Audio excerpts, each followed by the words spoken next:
السلام علیکم۔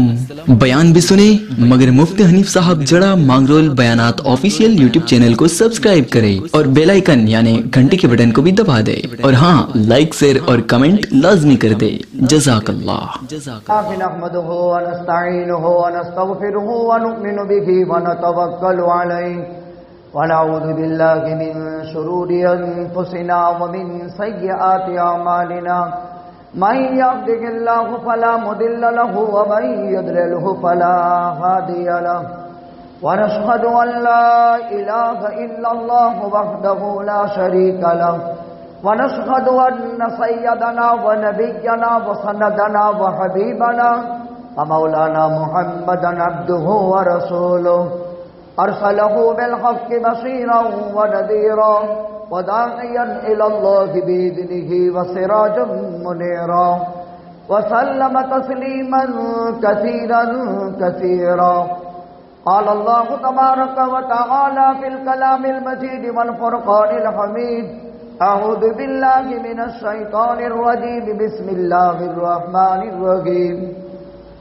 ولا تقولوا لمن يقتل في سبيل الله أموات بل أحياء ولكن لا تشعرون وقال الله تبارك وتعالى ولا تحسبن الذين قتلوا في سبيل الله أمواتا بل أحياء عند ربهم يرزقون وقال النبي صلى الله عليه وسلم لأوددت أن أقتل في سبيل الله ثم أحيا ثم أقتل ثم أحيا ثم أقتل وقال النبي صلى الله عليه وسلم أفضل الصيام بعد رمضان شهر الله المحرم وقال النبي صلى الله عليه وسلم صيام يوم عاشوراء أحتسب على الله أن يكفر السنة التي قبله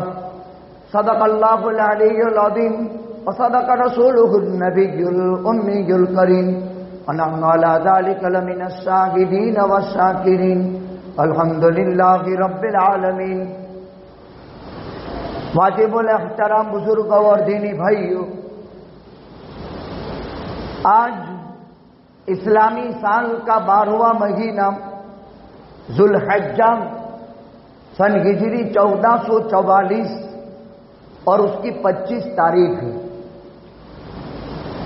سن ہجری 1444 25 تاریخ ذوالحجہ کی 5 دن کے بعد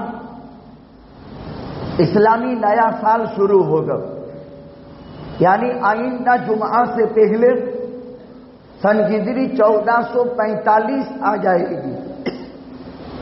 اسلامی نئے سال کا آغاز محرم الحرام سے ہوتا ہے اور اسلامی سال ذی الحج پر ختم ہوتا ہے۔ یہ ذی الحج کا مہینہ ہے، آج اس کی 25 تاریخ ہے اور سن ہجری 1444۔ دو باتیں تو معلوم ہے کہ 25واں دن ہے ذی الحج کے چاند کو اور جمعہ کا مبارک دن ہے، لیکن سن ہجری 1444 کا کیا مطلب؟ امام الانبیاء تاجدار مدینہ جناب محمد الرسول اللہ صلی اللہ علیہ وسلم کے اپنے آبائی شہر مکۃ المکرمہ سے مدینۃ المنورہ کی طرف ہجرت فرما جانے کو آج 1444 سال پورے ہونے آئے۔ 5 دن کے بعد 1444 سال پورے ہو جائیں گے۔ اسی طرح آقا نے اعلان نبوت سے پہلے مکہ میں 40 سال گزارے، اعلان نبوت کے بعد مکہ میں 53 سال گزارے، 13 سال، کل 53 سال۔ اس 53 سال کو نکال دیں اور آپ کی حیات طیبہ کے 53ویں سال سے لے کر آج تک 1444 سال پورے ہونے آئے۔ آئندہ جمعہ اگر منگل کو 29 کا چاند ہو گیا تو بدھ سے اسلامی نیا سال شروع ہوتا ہے، اور اگر 30واں چاند ہوا تو جمعرات سے اسلامی نیا سال شروع ہوگا۔ اگر 29 کو چاند نظر آ گیا تو عاشورائے محرم جمعہ کے دن پڑے گا، اور محرم کی 10 تاریخ کو قیامت قائم ہوگی۔ لیکن گھبرانا مت، آئندہ جمعہ کو قیامت نہیں ہے، یعنی اس کے بعد کی جمعہ کو۔ مطلب یہ ہے، یہ ایک حساب ہے۔ 1445واں سال شروع ہوتا ہے بدھ یا جمعرات سے، اور اس کے بعد کی جمعہ کے بعد کی جمعہ عاشورائے محرم کی 10 تاریخ پڑے گی۔ اسلامی سال جس مہینے پر ختم ہوتا ہے وہ ذوالحج، اور اسلامی سال جس مہینے سے شروع ہوتا ہے وہ محرم۔ اسلام میں نام کی بڑی قدر و منزلت ہے، اور نام کے ساتھ ایک تاریخ چھپی ہوئی ہوتی ہے۔ اس کو حج کا مہینہ اس لیے کہتے ہیں کہ اسلام کے 5 ارکان میں سے اہم ترین رکن حج کی ادائیگی اس مہینے کے ساتھ خاص ہے، اس وجہ سے اس کو ذی الحج کہتے ہیں۔ لیکن اسلامی سال کے پہلے مہینے کو محرم کیوں کہتے ہیں؟ اس کی تعظیم کی وجہ سے، اس کی عظمت کی وجہ سے، اس کی بڑائی کی وجہ سے۔ اللہ تعالیٰ شانہ خود قرآن میں فرماتے ہیں، ان عدت الشہر عند اللہ 12 شہرا فی کتاب اللہ یوم خلق السماوات والارض منها 4 حرم ذلك الدین القیم فلا تظلموا فیہن انفسکم وقاتلوا المشرکین کافہ کما یقاتلونکم کافہ واعلموا ان اللہ مع المتقین۔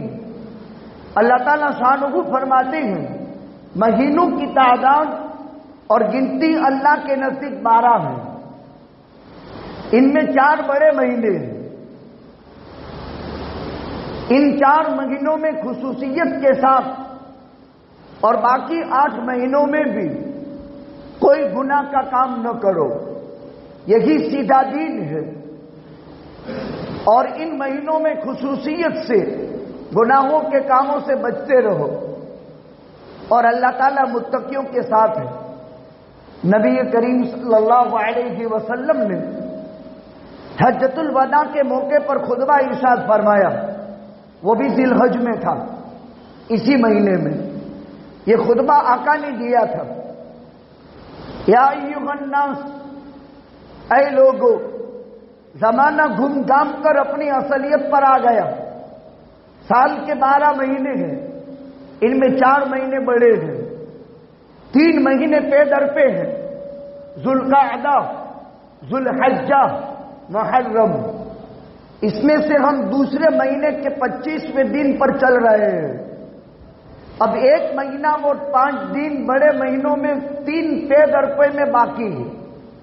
3 مہینے تو پے در پہ ہیں، یہ کے بعد دیگرے ہیں، ذوالقعدہ، ذوالحجہ، محرم، اور 1 مہینہ جمادی الاخری اور شعبان کے درمیان میں ہے، وہ رجب۔ 4 مہینے بڑے ہیں۔ کیا مطلب؟ جس وقت سے دنیا بنی، بلکہ دنیا کی بڑی بڑی مخلوقات میں آسمان، زمین، عرش، کرسی، لوح، قلم، فرشتے، آدم آنے والے مہینے محرم میں پیدا کیے گئے۔ انشاءاللہ العزیز اس پر مفصل بحث اگلی جمعہ میں آئے گی۔ ابھی اتنا سمجھ لیں کہ محرم کے مہینے کو محرم اس کی تعظیم کی وجہ سے کہتے ہیں، اس کی عظمت کی وجہ سے کہتے ہیں، اس کے احترام کی وجہ سے کہتے ہیں، اور محرم کا احترام جب سے دنیا بنی تب سے ہے۔ اسی لیے آدم علیہ السلام سے لے کر خاتم الانبیاء والمرسلین حضرت محمد الرسول اللہ صلی اللہ علیہ وسلم تک رمضان کا روزہ، محرم کا روزہ فرض تھا. آقا پر بھی عاشورائے محرم کا روزہ اس امت پر فرض تھا. جب رمضان کے روزے فرض ہو گئے تو عاشورائے محرم کی فرضیت ختم ہو گئی. اب یہ روزہ فرض نہیں رہا، جو چاہے رکھے جو چاہے نہ رکھے. رمضان المبارک پورا فرض روزوں کا سیزن، لیکن رمضان گزرنے کے بعد سال کی 11 مہینے میں کون سا وہ مہینہ ہے جس میں روزہ سب سے افضل ہے؟ رمضان کا روزہ فرض، وہ تو ہر حال میں ادا کرنا ہے، لیکن فرض روزوں کے علاوہ سال بھر کا وہ کون سا مہینہ ہے جو روزوں کی سیزن میں سب سے اچھا مہینہ ہے؟ افضل الصیام بعد رمضان شہر اللہ المحرم. رمضان کے بعد محرم جیسا کوئی مہینہ روزے کے اعتبار سے افضل نہیں، پورا مہینہ. البتہ اس کی 10 تاریخ کے روزے کی خاص فضیلت ہے. جس نے ایک روزہ رکھا اس کی پچھلی سال کی زندگی 1 سال کی گناہ اللہ معاف کر دیں گے. اور 2 روزے رکھے جاتے ہیں، صوموا عاشورا وخالفوا فیہ الیہود صوموا قبلہ یوما او بعدہ یوما. 2 روزے رکھے جاتے ہیں. آدم علیہ السلام کے بننے سے پہلے محرم کا مہینہ اللہ کے نزدیک بڑا تھا، قدر و منزلت کے اعتبار سے، حرمت اور عزت کے اعتبار سے. تو 3 بات ہوئی. سن ہجری 1444 ختم ہونے جا رہا ہے، 5 دن باقی ہیں. اگر 29 کا چاند ہو گیا تو منگلوار کو چاند دیکھنے کا ہے، اور منگلوار کو چاند نظر آ گیا بدھوار کو پہلی تاریخ پڑے گی. اب واٹس ایپ کی دنیا پر آپ دیکھ لینا تو 10 تاریخ جمعہ کے دن پڑے گی، اور قیامت بھی محرم کی 10 تاریخ اور جمعہ کے دن بھی آئے گی. لیکن یہ ہرگز مقصود نہیں ہے کہ سن ہجری 1445 کے محرم کی 10 تاریخ جمعہ کے دن قیامت ہے، ایسا کہیں بھی نہیں. البتہ اتنا یقینی ہے کہ محرم کی 10 تاریخ ہوگی، جمعے کا دن ہوگا، اور اس دن اللہ قیامت قائم کرے گا. اس مہینے کو ذی الحج حج کی وجہ سے کہتے ہیں. اسلامی سال گلشن اسلام کے سدا بہار پھولوں کی قربانی پر ختم ہوتا ہے، اور اسلامی نیا سال گلشن اسلام کے چمکتے دمکتے جیالوں کی قربانی سے شروع ہوتا ہے. لہذا ملک ہندوستان کے موجودہ حالات اس گلشن اسلام کے لیے قربانی چاہتے ہیں. قربانی کی بنیاد پر اسلام باقی ہے، اور قربانی کی بنیاد پر اسلام سدا بہار رہے گا. دیکھیے سن ہجری 24 تھی، مدینہ کی سرزمین تھی، مسجد نبوی کا منبر تھا. پیغمبر کا ڈبل داماد عثمان ابن عفان کل صحابہ میں 4تھے نمبر پر اسلام لانے والا، خاندان قریش میں سب سے معزز انسان، شرم حیا کا پیکر، جن کی حیا اور شرم کا لاج آسمان پر اللہ، ملائے اعلیٰ پر جبرائیل اور محمد الرسول اللہ زمین پر رکھا کرتے تھے. ایک مرتبہ کا واقعہ ہے، آپ تشریف رکھتے تھے اپنے مسجد نبوی میں ایک مقام پر. کسی نے کھٹکھٹایا، دستک دی. کہا کون؟ ابو قحافہ کا بیٹا عمر. ابو بکر اندر آنا چاہتا ہے. ابو بکر کی بیٹی عائشہ آپ کے نکاح میں ہے. ابو بکر خوشر ہوئے، نبی داماد ہوئے. آ جائیے. آپ ٹیک لگا کر دیوار سے تشریف رکھتے تھے. لنگی زیب تن تھی، آدھی پنڈلی کھلی تھی. بیٹھے رہے. تھوڑی دیر کے بعد دستک ہوئی. کون؟ کہا عمر آنا چاہتا ہوں، تشریف لے آئیے. آپ نے ہیئت بدلی نہیں. تھوڑی دیر کے بعد دستک ہوئی. کون؟ کہا عثمان ہے. داخلے کی اجازت چاہتا ہوں. آپ نے فرمایا ٹھہر جاؤ. آپ نے ٹیک چھوڑ دی, اپنی پینلی ڈھانک لی, سیدھے بیٹھ گئے. حضرت شیخین کریمین موجود ہیں, ابوبکر عمر, وہ دونوں سسرے ہیں, عثمان داماد ہے. جب تینوں تشریف رکھتے ہیں, آقا نے اہتمام کیا, عثمان کے آنے پر ٹھیک ہو گئے. آدھی پنڈلی تک اللہ کے نبی کا پاجامہ رہتا تھا ہمیشہ, اور یہ قوت مردانگی ہے. جو آدمی اپنا پاجامہ ٹخنے کے نیچے لٹکاتا ہے, شرعی خرابیوں کو ایک طرف, طبی سب سے خطرناک خرابی ہے, وہ آدمی کی قوت مردانگی بڑی عمر میں ختم ہو جاتی ہے. مسلم شریف میں من جر ازارہ خیلا لم ينظر اللہ الیہ یوم القیامہ من اسفل ما اسفل من الکعبین فہو فی النار کی شرح میں ائمہ حدیث نے لکھا ہے طبی خطرناک نقصان یہ ہے کہ پاجامہ جو ٹخنے سے نیچے لٹکتا ہے تو بڑی عمر میں آدمی کی قوت مردانگی ختم ہو جاتی ہے. اللہ کے پیغمبر صلی اللہ علیہ وسلم روحانی بھی طبیب تھے, جسمانی بھی طبیب تھے. ابواب الاطعمہ میں ایک روایت ہے, جب رات کو کھانا کھاؤ اور کوئی چکنی چیز کھائی ہو, چربی والا سالن, تو اس کو برابر صابن یا کسی اچھی چیز سے اس کی بدبو ختم کر دو, ورنہ شیطان اس کی حساس ہے, وہ شیطان حساس ہے اور اس کی بدبو محسوس کر کے تم کو کوئی تکلیف نہ پہنچا دے. کل ہی میں نے یہ روایت ترمذی میں لڑکیوں کو پڑھائی. فلا یلومن الا نفسہ, پھر وہ ملامت نہ کرے مگر اپنے آپ کو. اس لیے کہ جنات کو بھی کھانا چاہیے, اور وہ اس قسم کی بدبو جو انسان کے ہاتھ پر دشمات کی قبیل سے باقی رہتی ہے چربیوں کی, تو اس کی تلاشی میں وہ انسان پر حملہ آور ہوتا ہے. کیسی پاکیزہ تعلیم ہے مذہب اسلام. اللہ کا پیغمبر روحانی بھی طبیب تھا اور جسمانی بھی طبیب تھا. آقا ککڑی کھاتے تھے لیکن رطب کے ساتھ, کاکڑی کا ذکر حدیث میں, لیکن تر کھجور بہت گرم ہوتا ہے. یذهب حر هذا ببرد هذا وبرد هذا بحر هذا, اس کی گرمی اس کی ٹھنڈک کو ختم کر دے, اس کی ٹھنڈک اس کی گرمی کو ختم کر دے. آج ایلوپیتھک کے اندر ایک دوائی ہوتی ہے گرم, تو اس کے ساتھ ایک کیپسول دیتے ہیں اور وہ کیپسول لکھتے ہیں بھوکے پیٹے کھاؤ.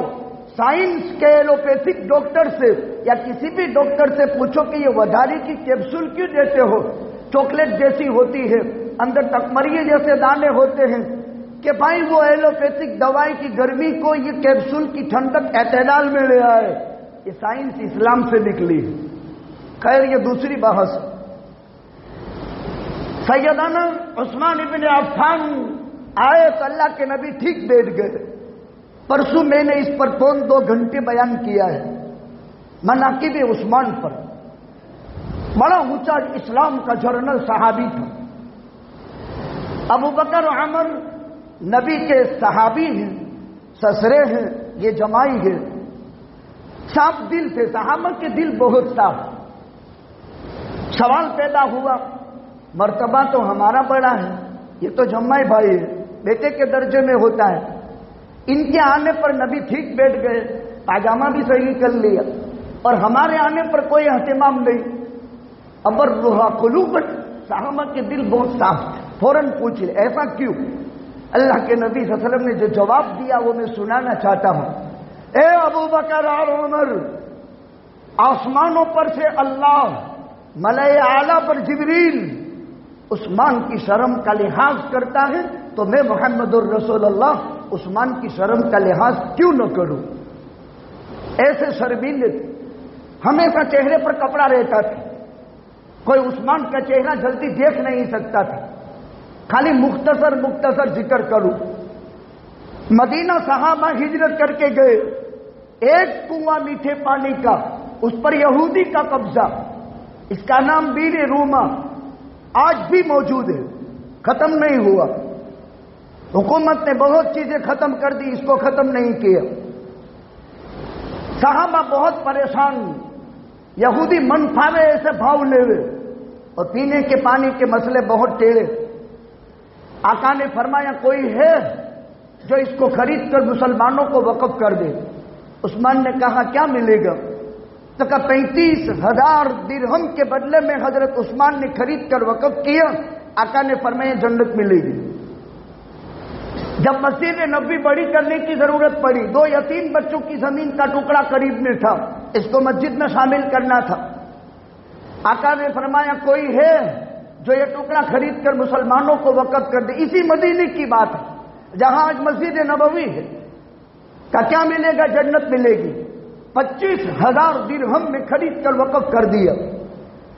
سن ہجری 8 میں تبوک ہوا۔ تبوک صحابہ بہت حالات میں، معیشت کی تنگی تھی اور کھجور کے باغ پکے تھے، سسٹم تھی، کھجور کے باغات سے پیداوار ہوتی تھی۔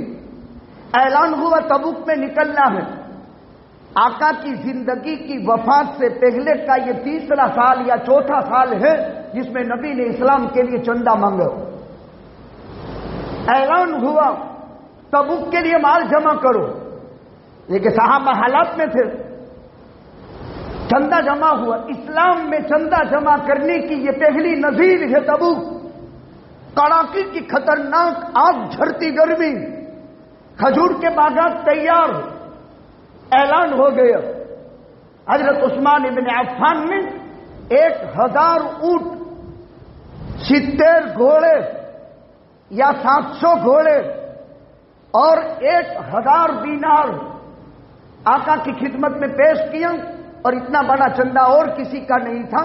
اللہ کے نبی اس موقع پر مسجد نبوی میں 4 جھاڑو دیتے تھے اور اپنے دامن میں یوں اشرفیہ اچھال رہے تھے اور فرما رہے تھے ما ضر عثمان ما عمل بعد هذا اليوم، آج کے بعد عثمان کا کوئی عمل عثمان کو نقصان نہیں پہنچا سکتا۔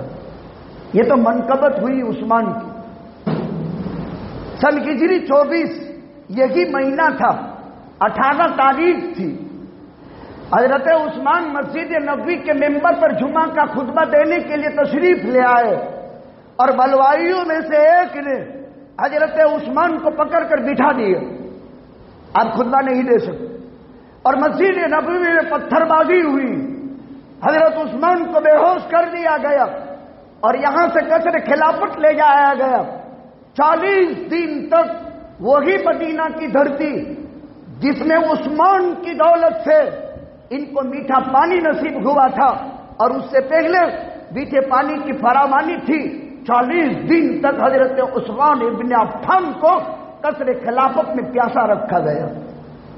ایک ایسا بھی موقع آیا کہ حضرت عثمان بےتاب ہو گئے اور کہا یا علی ابن ابی طالب ویا ام المومنین عائشہ ویا عبد الرحمن ابن عوف، اے عائشہ، اے علی، اے عبداللہ ابن عباس، میرے لیے پانی بھیجو۔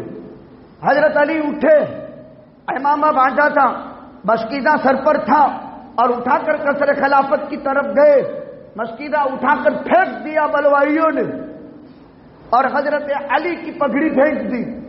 حضرت علی نے پگڑی لی اور قصر خلافت میں اونچی کی، اس بات کی بتانے کے لیے کہ میں نے تو حد درجہ کوشش کی، لیکن بلوائیوں نے مجھے پہنچانے نہیں دیے۔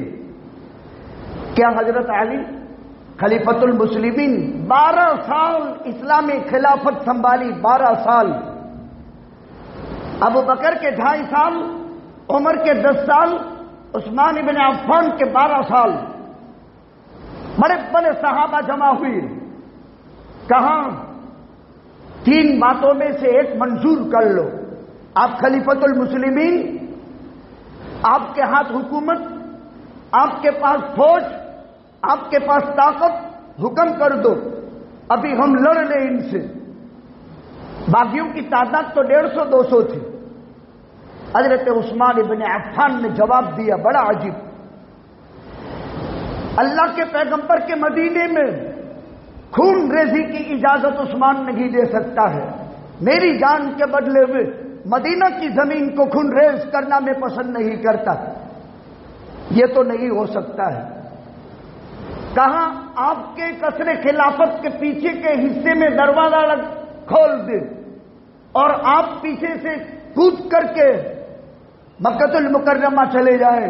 دوسری تجویز. سیدنا عثمان ابن عفان نے بڑا پیارا جواب دیا. فرمایا میں نے سن رکھا ہے محمد الرسول اللہ صلی اللہ علیہ وسلم سے, ایک قریشی مکہ میں ایک ظلم کرے گا, آدھی دنیا کے انسانوں کے بقدر اس کے نامہ اعمال میں گناہ لکھا جائے گا, اور عثمان اتنی بڑی جرأت نہیں کر سکتا ہے. یہ مکہ میں سکونت, میرے نبی کا پڑوس چھوڑ کر میں مکہ میں کیا جاؤں, یہ نہیں. کا اسلامی سرحدوں کی طرف ملک شام چلے جائے, کا اللہ کے نبی کا پڑوس بھی چھوڑنا نہیں چاہتا ہو. اب لوگوں نے سوال کیا کہ 40 دن کا پیاسا انسان کیسے زندگی بسر کرتا تھا. صحابہ میں عباس کے بیٹے عبداللہ, عمر کے بیٹے عبداللہ, علی کے بیٹے حسین, علی کے بیٹے حسن, وہ دروازے پر نگران تھے. بہت لمبا واقعہ ہے. شہادت کا پس منظر کیا تھا؟ 12 سال خلیفۃ المسلمین رہے, 6 سال بہت مقبولیت اور محبوبیت کے گزرے, باقی 6 سال میں عہدوں کی تقسیم میں لوگوں کے دلوں میں کھلفشار پیدا ہوئی. مصر کے گورنر کو بدلنے کی ضرورت پیش آئی, شکایتیں تھیں. خلیفۃ المسلمین کے دربار میں جب شکایت پیش ہوئی کہ مصر کا گورنر بدلا جائے, صحابہ سے مشورہ ہوا اور مصر کا گورنر بدل دیا گیا. لیکن مشورے سے اس گورنر کی جگہ پر کس کو طے کیا جائے, تو محمد ابن ابی بکر کا طے ہوا. محمد ابن ابی بکر کو خلیفۃ المسلمین نے حکم دیا کہ آپ مصر کے گورنر اور اس گورنر کو میرے پاس بھیج دو کہ آپ کا بلاوا خلیفۃ المسلمین کا مدینے کا ہے. محمد ابن ابی بکر نے اپنے ساتھیوں سے مشورہ کیا, کہا اکیلا جاؤں اور وہاں جا کر گورنر کی چینج کا مسئلہ ہے, یہ تو کوئی آسان چیز نہیں. 100-150 صحابہ کے ساتھ محمد ابن ابو بکر نے حضرت عثمان کی اجازت سے سفر کیا. اب حکومت کے اندر کے دشمن خطرناک تھے جو خلیفۃ المسلمین کے علم میں نہیں تھے. اسلام کو مارے آستین سے جو نقصان پہنچا ہے صفائے ہستی میں, وہ دشمنوں سے نہیں پہنچا. میری لائف میں میری ہوشیاری کے بعد میں نے اسلام کے 2 کرنل دیکھے ہیں, ایک عراق کا صدر صدام حسین اور ایک لیبیا کا کرنل معمر قذافی, جو 47 سال لوکھنڈی حکومت کے مالک, لیکن اپنوں کی غداری اور پالتو کتے سپاہیوں نے ان اسلام کے ناموروں کو جو ہے جام شہادت کی طرف دھکیلا ہے. ہسٹری اب مجھے معلوم ہے, میں بہت پڑھتا تھا پہلے سے. اس وقت نئی دنیا اسلامی پیپر ہمارے پڑھنے کے زمانے میں آتا تھا اور ہر بدھوار کو ملتا تھا. تو ہم بروج کنٹھاریا پڑھتے تھے, پیسے اتنے ہوتے نہیں تھے, لیکن اس پیپر کے لیے پیسے رکھتے تھے. 3 روپے کا آتا تھا اور باری باری کبھی پیسے نہ ہو تو ایک دوسرے تقسیم کرتے تھے. کنٹھاریا سے بروچ اسٹیشن پر جا کر کے وہ نئی دنیا کا پیپر خریدتے تھے, اس کا حرف کھنگالتے تھے, اور میرے پاس وہ کاپیاں بھی موجود ہیں. اسلام کے 2 عظیم سپوت, جیسے ابھی ترکیہ کا ہمارے سامنے الیکشن آیا اور ترکیہ کے صدر طیب رجب اردوغان, یہ ہمارے سامنے ہسٹری ہے. ان سے پہلے, ان سے لوکھنڈی پاور اور طاقت کے سپر پاور اسلام کے ہیرو, میں اس لیے کہہ رہا ہوں کہ دنیا کے ان ممالک میں جہاں اسلام کا نام نہیں لیا جاتا, وہاں بھی صدر صدام حسین نے اپنے پیسوں سے ذاتی ملکت سے مسجدیں بنائی. میں نے اس مسجد میں تقریباً 5 سال میں 5 مرتبہ بیان دیا ہے, اور ایک میرا رمضان وہاں تفسیر بھی طے ہو گیا تھا. آنکھوں دیکھے حالات اور ان کو پڑھا ہے ہم نے, اسلام کے کرنلوں کو. عثمان ابن عفان جیسا کون ہو سکتا ہے؟ بڑی خطرناک غداری کی داستان ہے. یہ گئے 100-150 صحابہ، ایک عربی کالا غلام عثمان ابن عفان کے گھوڑے پر، عثمان ابن عفان کے گھوڑے پر سوار ہو کر اس جماعت سے پہلے ملک مصر جا رہا ہے اور اس جماعت کے ہاتھوں پکڑا گیا. شک پیدا ہوا کہ یہ کوئی دشمن جاسوس تو نہیں. اتنی تیزی، اور خلیفۃ المسلمین کا گھوڑا، یعنی جو دربار کے گھوڑے ہوتے ہیں. شک ہوا، شک کی بنیاد پر پوچھ تاچھ ہوئی. ایک خط بھی نکلا، بڑا خطرناک خط تھا. تفصیلات کا موقع نہیں. مروان کی غداری تھی، ادھر خلیفۃ المسلمین کا آرڈر تھا، لیکن مروان کا جو حکومت کا آدمی تھا اندر کا، جن پر حضرت عثمان کو بہت بڑا بھروسہ تھا. اس لیے بھروسے کی بھیسے باتیں مرتبہ پاڑے جنتی ہے. ایک کہاوت ہے، کہاوتیں کوئی کھوٹی نہیں ہے. بھروسے کی بھیسے پاڑے جنتی ہے. ایسا ہی یہاں پر ہوا. عثمان ابن عفان کی نقلی سگنیچر، خلیفۃ المسلمین کا لیٹر پیڈ اور اسلامی سلطنت کی فوج کا گھوڑا، اور لکھا تھا کہ محمد ابن ابی بکر کے پہنچتے ہی ان کو قتل کر کے سر میرے پاس واپس بھیج دو. عثمان کی طرف منسوب یہ خط تھا. اب کیا کہا جائے؟ بہت زبردست اسلام کے مطالعے کی ضرورت ہے. پھر بہت لامہ مضمون ہے، سمجھنے کے قابل قصہ ہے، اور ذمہ داروں کو کام کرنے کی ترتیبیں معلوم ہوتی ہیں. اپنوں کی غداری اسلام اور مسلمانوں کو کیا نقصان پہنچاتی ہے، ہسٹری، تاریخ اس پر گواہ ہے. نتیجتاً یہی وہ جماعت تھی. واپس مدینہ آ گئے مشورے سے.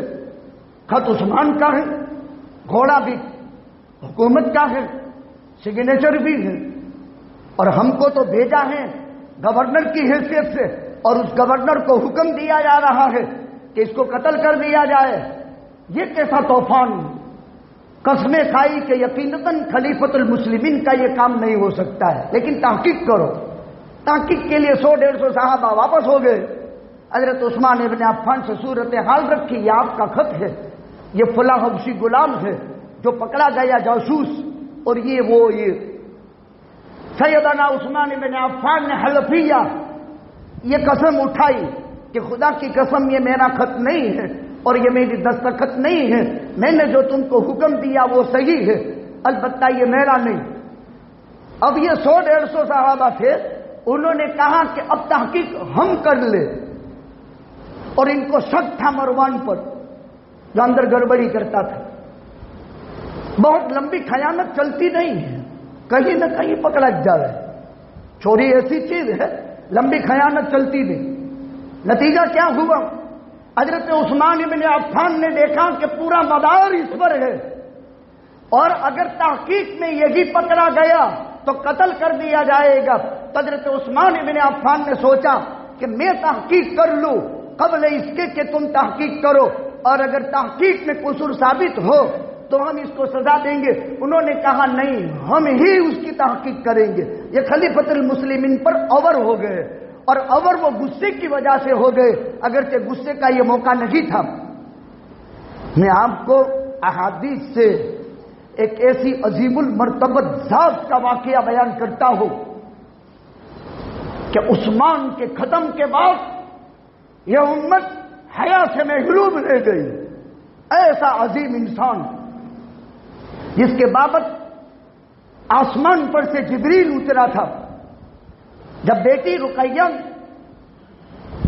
عثمان کے نکاح میں تھی رسول اللہ کی، انتقال ہوا، جبریل آیا، ان اللہ امرنی ان ازوجک بام کلثوم علی صداق رقیہ. اے عثمان، نبی بلاتا ہے عثمان کو، مجھے اللہ نے آسمان پر سے آرڈر دیا ہے کہ میری بیٹی ام کلثوم کا نکاح، میری بیٹی رقیہ تیرے نکاح میں تھی، اس کے انتقال کے بعد میری دوسری بیٹی ام کلثوم اللہ فرماتا ہے تیرے نکاح میں دے دوں، اور مہر جو تو نے رقیہ کو دی تھی وہ مہر واپس جو ہے ان کو ام کلثوم کو دینے کی۔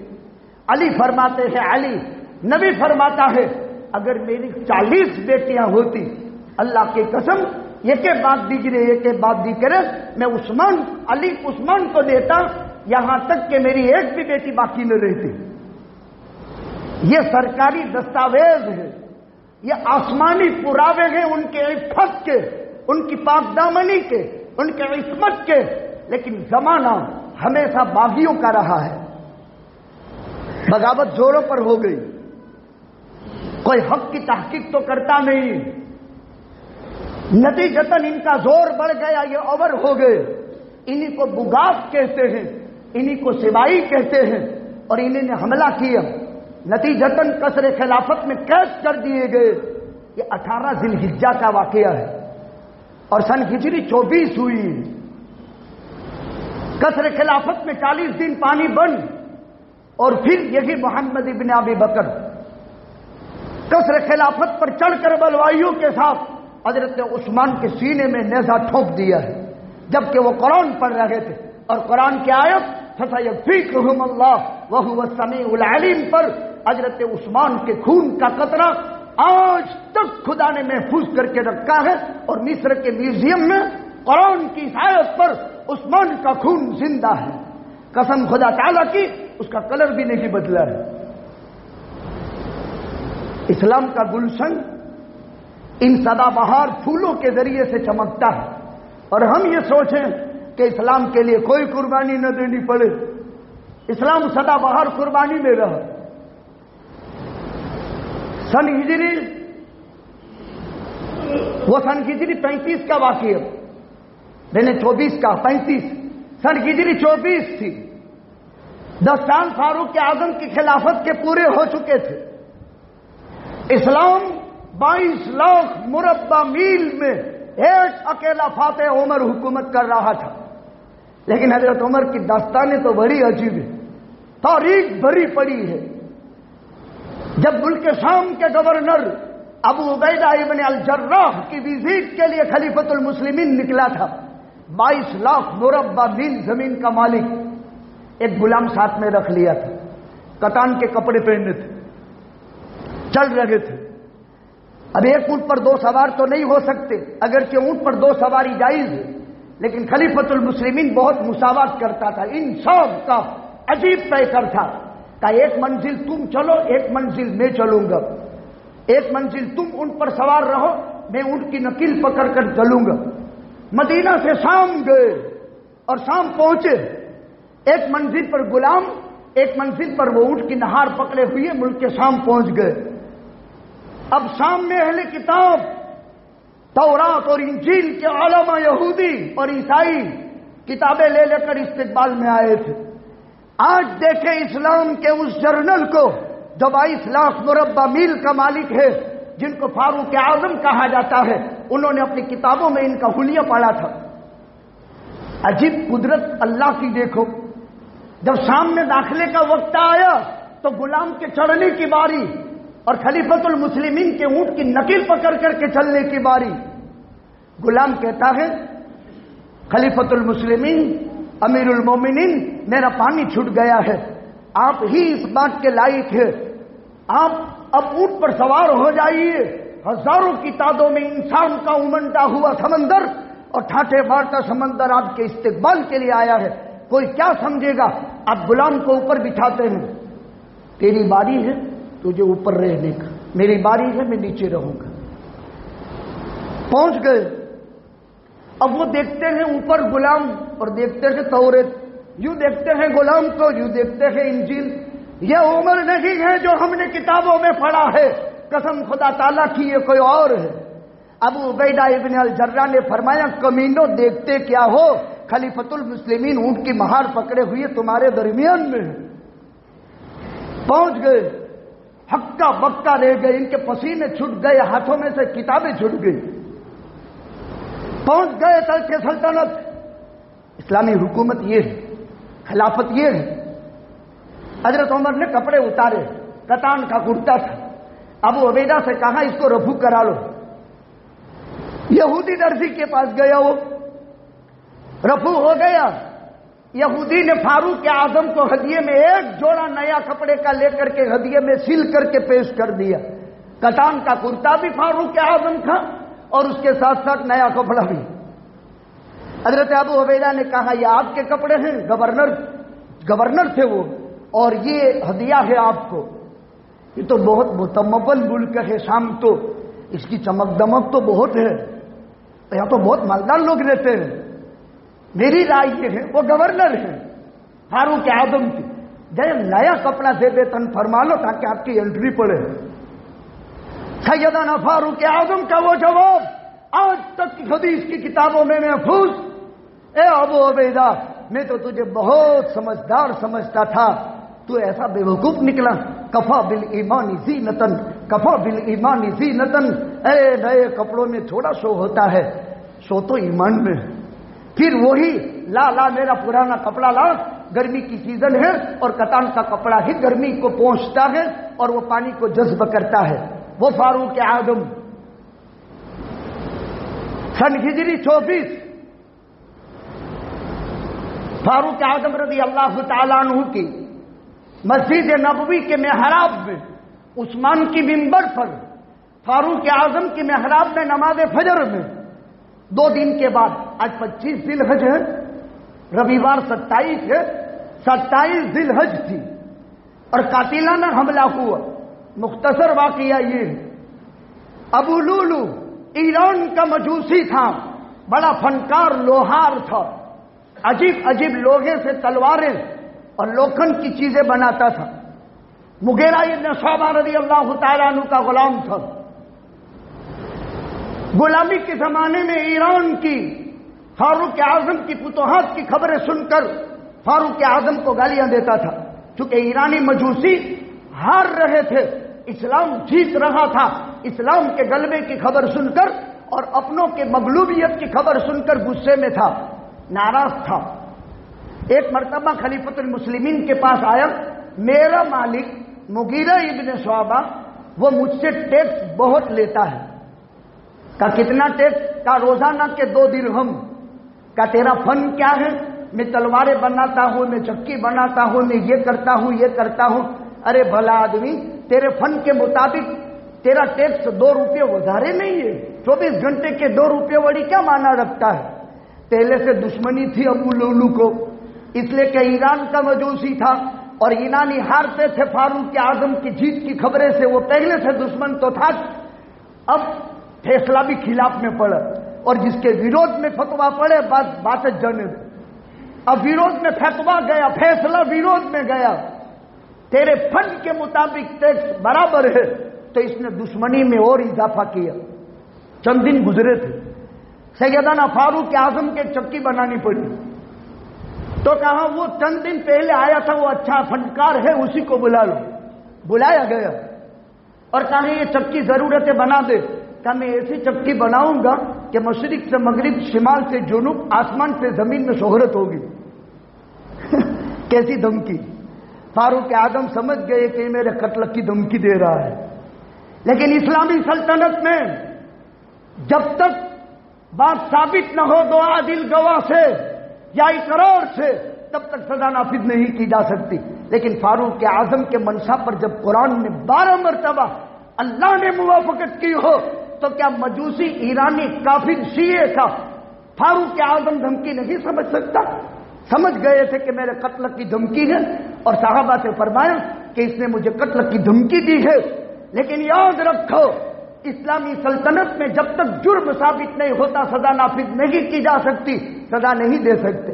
چند دن گزرے, نماز فجر میں فاروق اعظم صفے درست کرا رہے تھے. وہ اپنی ایزار میں نیزہ, زہر پلایا ہوا تلوار تیار کر کے لایا تھا. اور فاروق اعظم جب نماز کی صفے مرتب ہو گئی, جو خلیفۃ المسلمین وہ امام المومنین بھی ہوتا ہے, نماز شروع کی. جب سورہ فاتحہ کے ختم پر قرات میں پہنچے, مسلسل خنجر کے وار کر کے سیدنا فاروق اعظم کو خون میں لتپوت مسجد نبوی کے محراب میں گرا دی. جب تک فاروق اعظم گر نہ گئے وہ مارتا رہا. صحابہ سب بستہ.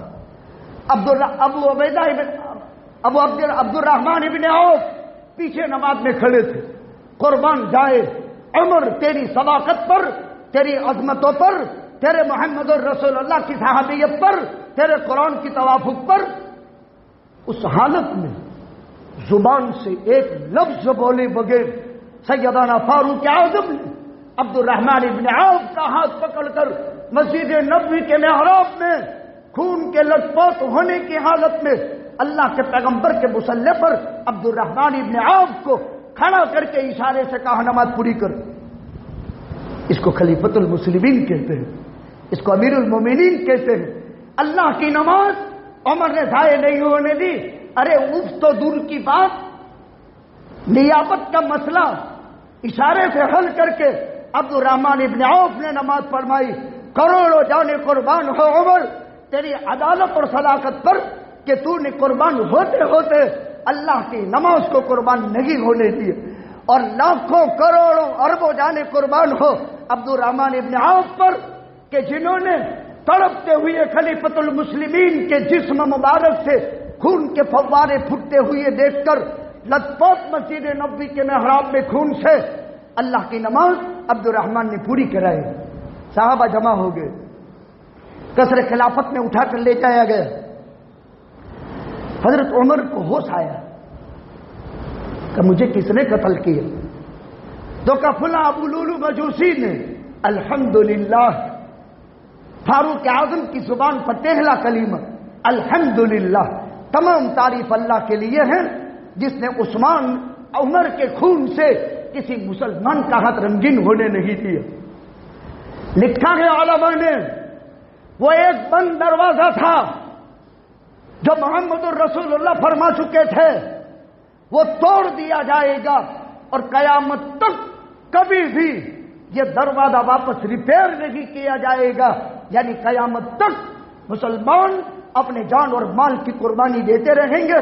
صحابہ نے پوچھا وہ توڑ دیا جائے گا یا وہ جو ہیں وہ دروازہ کھول دیا جائے گا؟ کہا دروازہ توڑ دیا جائے گا. اگر دروازہ کھول دیا جاتا تو قیامت تک مسلمانوں کو وہ قربانی نہ دینی پڑتی.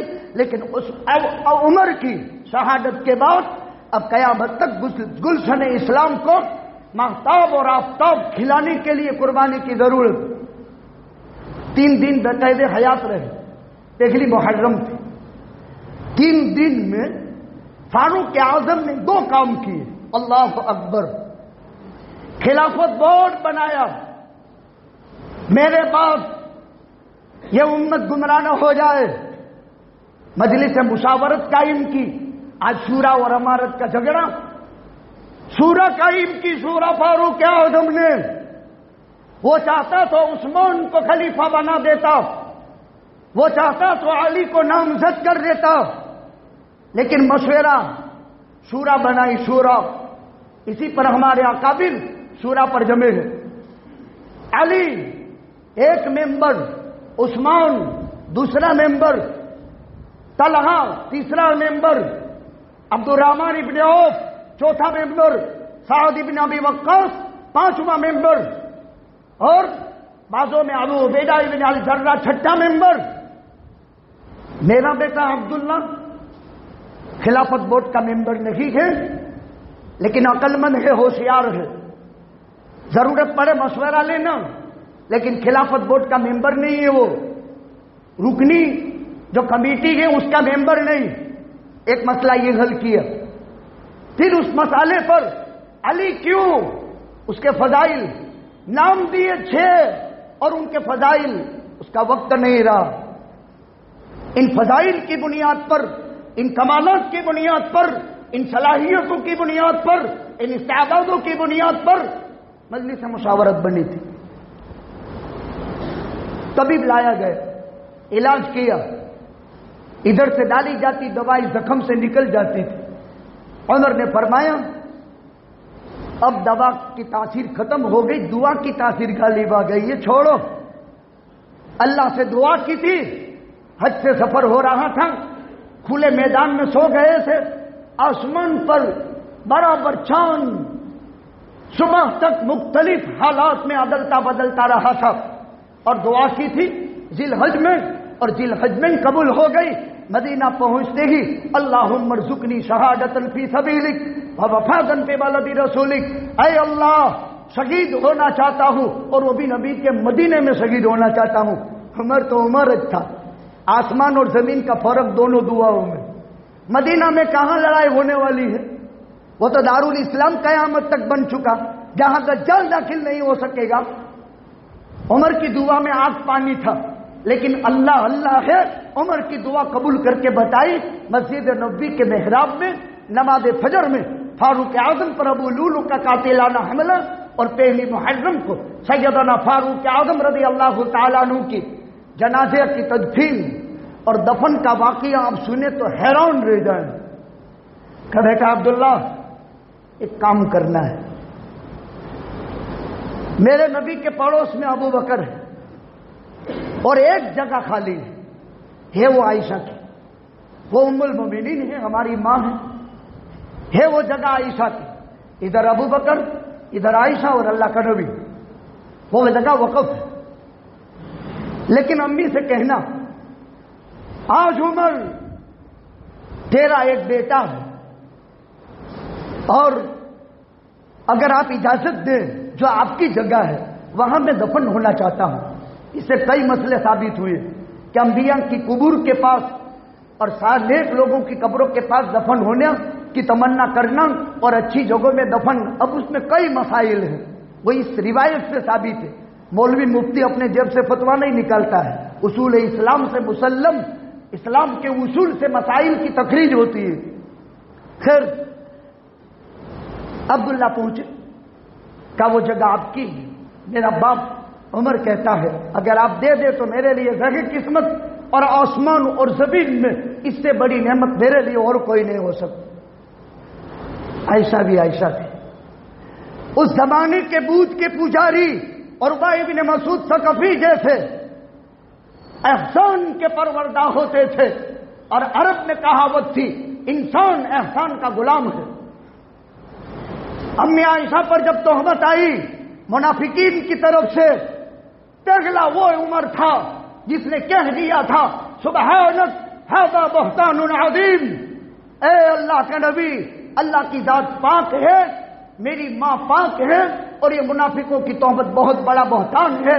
عائشہ کو وہ عمر کی صداقت اور عمر کی عدالت کی گواہی یاد آئی جو قرآن میں ثبت ہے۔ عائشہ نے فرمایا ہے تو میرا حق، لیکن جس دین کو حرام مچایا تھا مدینے میں دشمنوں نے اور ان پر تہمت گھڑے گئے تھے اور اس کی برات میں آیتیں اتری تھی، اس وقت سب سے بڑا احسان اگر کسی کا مجھ پر ہے تو عمر کا ہے، جس نے سبحانک ھذا بہتان عظیم کہہ کر میری عفت اور پاک دامنی کی دربار نبوت میں گواہی دی تھی، لہذا میں جگہ وقف کر دی تھی، عمر اس میں دفن ہو۔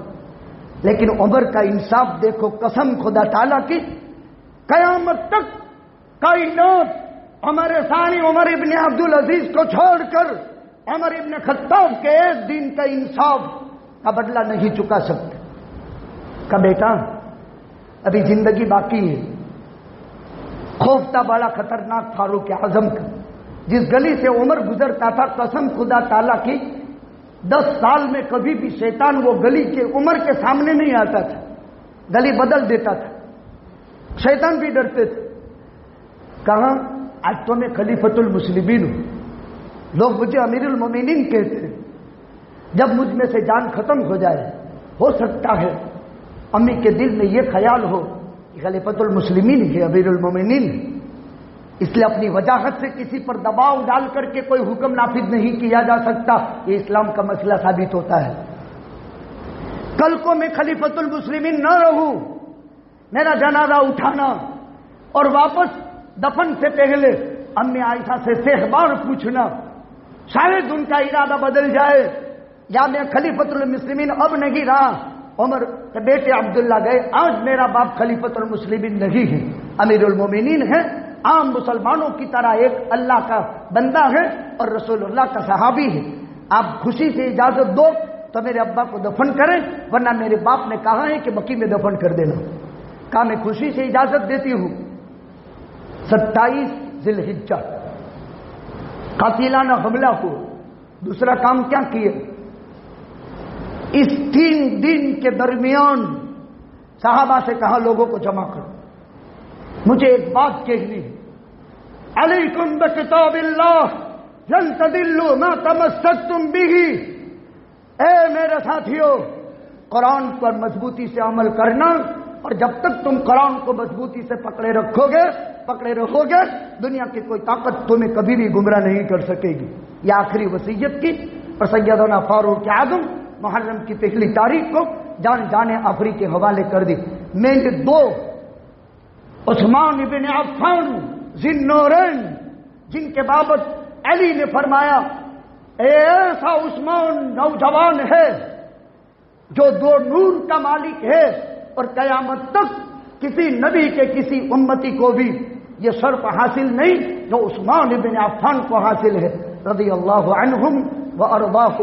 اللہ تعالیٰ پوری امت کی طرف سے کروڑ رحمتیں ابو بکر عمر عثمان و علی طلحہ زبیر سعد سعید عبد الرحمن ابن عوف ابو عبیدہ ابن الجراح بدریین بن معونہ کے شرکا اور تمام صحابہ مہاجرین اور انصار کو کروڑوں اللہ کی رحمتیں اور سلام نازل ہو، اور اللہ کے پیغمبر صلی اللہ علیہ وسلم پر اربوں درود و سلام نازل ہو، جس محمد الرسول اللہ کی 23 سالہ صحبت نے ایسے رجال تیار کیے جو کائنات کی کایا پلٹ کر اللہ کے پیغمبر کی صحبت کے لیے جن کا انتخاب ہوا.